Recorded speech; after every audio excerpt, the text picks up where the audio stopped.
আসসালামু আলাইকুম। আমি ডক্টর মোহাম্মদ রাশিদুল হাসান, চর্মরোগ বিশেষজ্ঞ। আমি আগে অনেক ভিডিও করেছি পিআরপি বা প্লাটিলেট রিচ প্লাজমা নিয়ে। তো প্লাটিলেট রিচ প্লাজমা একটি খুবই জনপ্রিয় চিকিৎসা। এটা আমাদের দেশে মোটামুটি স্ট্যাবলিশ এখন, এমনকি ইন্ডিয়া এবং ইউরোপ আমেরিকাতেও এটা থেরাপি খুবই বেশি চলছে। তো আমি অতীতে অনেকগুলা পিআরপি থেরাপি ভিডিও করেছি। আজকে আমি একটু আলোচনা করতে চাই আমার দর্শকদের জন্য। সেটা হচ্ছে পিআরপি থেরাপি কারা নিতে পারবেন, কারা নিতে পারবেন না, কোন ধরনের থেরাপিতে বেশি উন্নতি হয়, এটা নিয়ে আজকে একটু কিছু কথা বলবো। পিআরপি থেরাপি আপনারা আগে সবাই জেনে থাকবেন যে এটার নাম হচ্ছে প্লাটিলেট রিচ প্লাজমা। তো ব্লাড যখন আমরা একজন পেশেন্টের নিয়ে থাকি, তো ব্লাডের মধ্যে প্লাজমা থাকে। প্লাজমা মানে হচ্ছে আমাদের লিকুইড পোর্শনটা সাধারণত। একই সঙ্গে কিছু সেল থাকে, সেলের মধ্যে আরবিসি, ডাব্লিউবিসি এবং প্লাটিলেট। প্লাটিলেটের জিনিসটা হচ্ছে অনুচক্রিকা।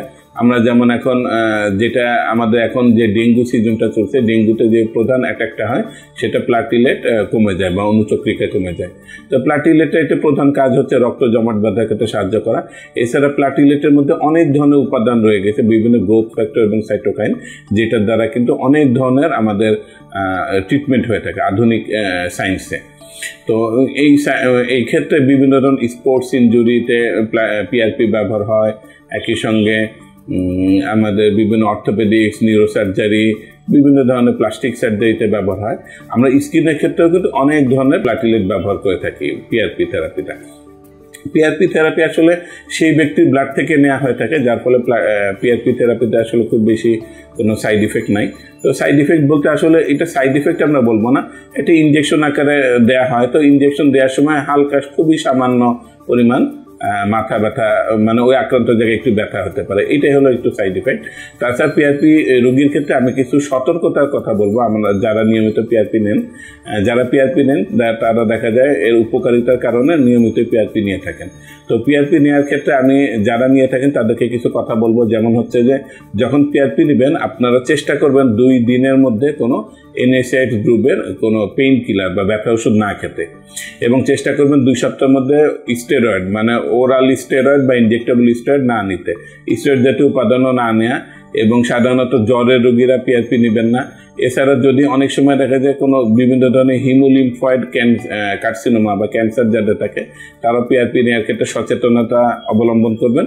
এবং সাধারণত পিআরপি প্রথম শুরু করার সময় আমরা অনেক সময় সিবিসি বলে যে পরীক্ষাটা হয় সেটা দেখে থাকি, কেননা যে প্লাটিলেটের পরিমাণ এবং আরবিসির পরিমাণ দেখে আমরা এটা হলো পিআরপিটা স্টার্ট করি। এই সাধারণ কিছু নিয়মকানুন সাধারণত মেনে চলতে হবে। আর পিআরপি করার ক্ষেত্রে আমরা আজকে একটু কিছু আলোচনা করব। সেটা হলো চুলের ক্ষেত্রে কোন কোন চুলের রোগের ক্ষেত্রে আমরা পিআরপি করতে পারি। নর্মাল একটা মেডিকেল সায়েন্সে বলে ইফ্লুভিয়াম বা হেয়ার লসের ক্ষেত্রে আমরা পিআরপি করতে পারি। হেয়ার লস কিন্তু অনেক কারণে চুল পড়ে থাকে, তো সবগুলো চুল পড়ার কারণে কিন্তু পিআরপি ইন্ডিকেটেড না, বা পিআরপি করলে যে খুব ভালো ফলাফল পাবো তা না।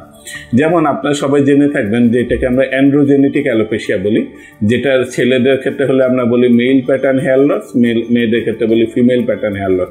এই ধরনের চুল পড়ার ক্ষেত্রে কিন্তু পিআরপি খুব গুরুত্বপূর্ণ এবং ভালো কাজ করে। এমনকি FDA অ্যাপ্রুভ বিভিন্ন ড্রাগ যেমন ডুটাস্টেরয়েড বা মিনোক্সিডিলের সঙ্গে পিআরপি দিলে কিন্তু অনেক ভালো কাজ করে। এই জন্য পিআরপিতে এই ধরনের রোগের ক্ষেত্রে কিন্তু পিআরপি একটা মানে প্রচলিত এবং একটা ভালো রেজাল্ট নিয়ে আসে। এটার বিভিন্ন প্রোটোকল আছে, কেউ মান্থলি একবার করে 3 মাস দেন, কেউ 6 মাস দেন, কেউ 1 বছর দেন, সেটা আলাদা ব্যাপার। কিন্তু পিআরপি নিজে কিন্তু এই ধরনের অ্যান্ড্রোজেনেটিক অ্যালোপেশিয়াতে কাজ করে। এছাড়া আরেক ধরনের অ্যালোপেশিয়া আছে যেটাকে অ্যালোপেশিয়া এরিয়েটা বলি। হঠাৎ করে দেখা যায় মানুষের মাথায় বা দাড়িতে বিভিন্ন জায়গায় গোল গোল হঠাৎ করে টাক হয়ে গেছে। তো এই ধরনের অ্যালোপেশিয়া এরিয়েটাতেও কিন্তু পিআরপিতে ভালো রেসপন্স করে থাকে। সেটা পিআরপি আপনি ডিরেক্টলি করতে পারেন, অথবা আমরা ইন্ট্রালেশনাল বিভিন্ন স্টেরয়েড দিয়ে থাকি, তার সঙ্গে পিআরপি দিতে পারেন, অথবা পিআরপির সঙ্গে বিভিন্ন খাওয়ার ওষুধও দিতে পারেন। আরও কিছু ধরনের চুল পড়া আছে যেটাকে আমরা সিকিট্রিশিয়াল অ্যালোপেশিয়া বলে থাকি। সিকিট্রিশিয়াল অ্যালোপেশিয়া হচ্ছে এমন ধরনের অ্যালোপেশিয়া যেটাতে সাধারণত দেখা যায় যে চুল তো পড়েই যায়, তার সঙ্গে মাথার স্কাল বা ত্বক সেটাও স্কেয়ারিং হয়ে যায়। স্কেয়ারিং হওয়া মানে এখানকার চামড়াটা নষ্ট হয়ে যায় বা এখানকার হেয়ার ফলিকলগুলো ধ্বংস হয়ে যায়।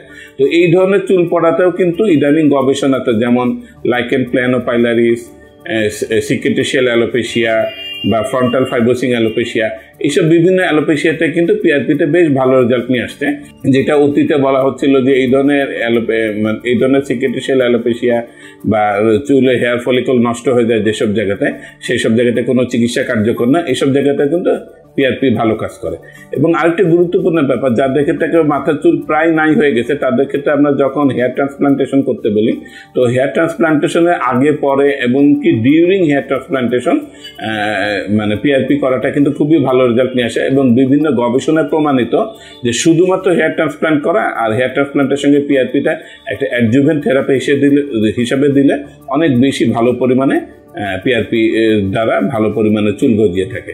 এই জন্য পিআরপি কোনো ক্রমেই মানে হেলাফেলা করার চিকিৎসা না, এটা একটি খুবই ভালো চিকিৎসা এবং সাকসেসফুল এবং যুগান্তকারী চিকিৎসা। এই জন্য পিআরপি নিয়ে আপনি আপনার নিকটস্থ বিশেষজ্ঞ ডাক্তারের পরামর্শ অনুযায়ী সেভাবে পিআরপি করতে হবে।